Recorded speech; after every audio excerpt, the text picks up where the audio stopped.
2,000 National Public Radio junkies packed themselves into the Pikes Peak Center in Colorado Springs for a taping of the popular quiz show, Wait, Wait, Don't Tell Me.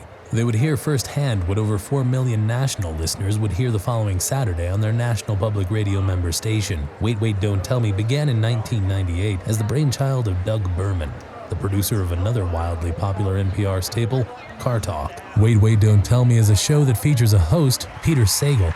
He's an actor and playwright.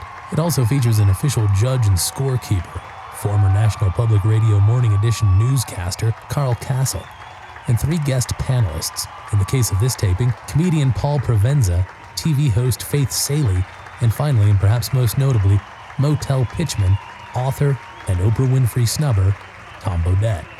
But let's back up a moment to a few hours before the audience arrived. Peter Sagal, Carl Kasell, and the producers of the show are hard at work tweaking the jokes and finalizing the script. Carl, how did Doug do? Doug, you're up next on the blank. There was something about the phrasing at the end of the kicker question, at the beginning of the answer, that didn't quite match. I don't know what you mean. Read the very end of the last question.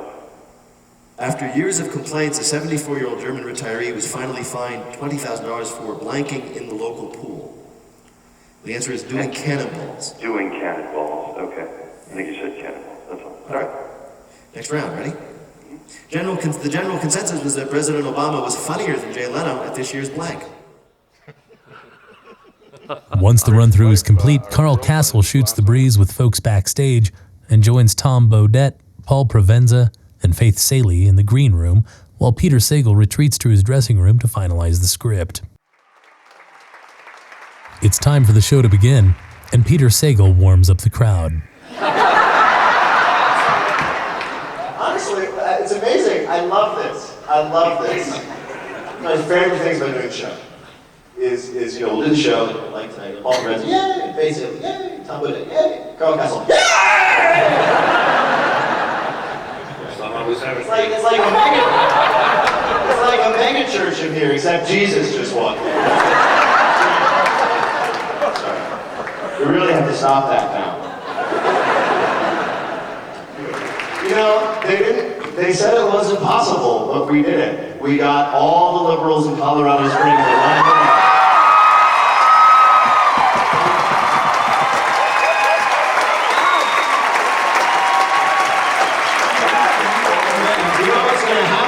They're going to figure it out. They're going to lock the doors, put a big rope around the building, and drag you all back to Boulder where you belong.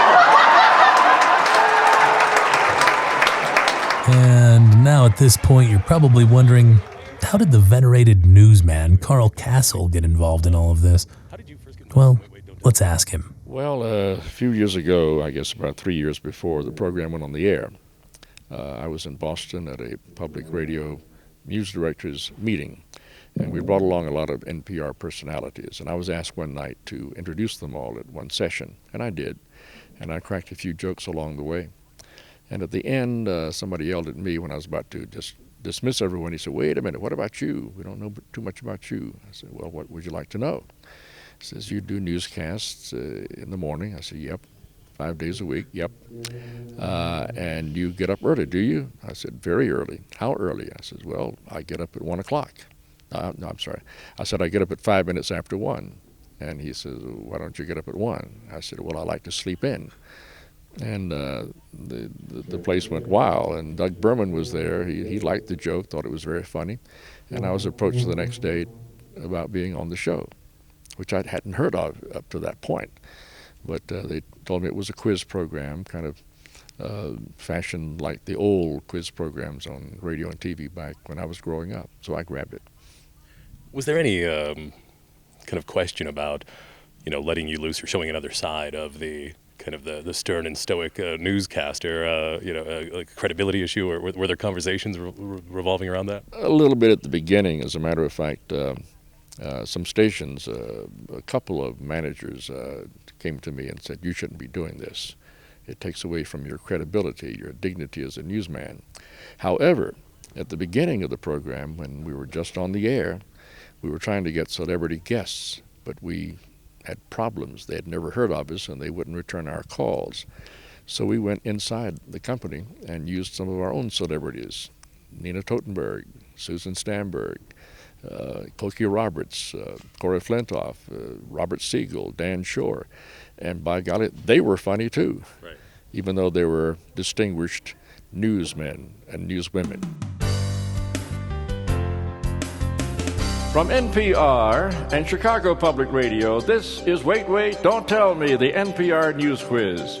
I'm Carl Kasell, and here's your host at the Pikes Peak Center for the Performing Arts in Colorado Springs, Colorado, Peter Sagal. Thank you so much. Thank you, guys. We got a great show for you today. We are here in Colorado Springs, home to the United States Air Force Academy. The academy was placed here in the 50s in the foothills of the Rocky Mountains so the cadets could rack up flying time by running down the hills, flapping their arms and yelling, "Whee!" My man's an emotional muddle. He will grab all his pals in a huddle. So I think it's too much that when I want to touch, I must drug him to get him to Cuddle. Cuddle, yes, there you go. I think that today, more than, in years gone by, I can remember when I was working with a local radio station in my hometown. There was a great connection between the community and the station. They worked together a lot. That doesn't happen today because most radio stations from even my hometown, the station I worked at, it's owned by a company that's not there anymore, from outside of town. So it's lost that local touch. But with public radio, that touch is still there, happening right here in Colorado Springs. And it happens everywhere I visit. I see that local connection, and I think that's good.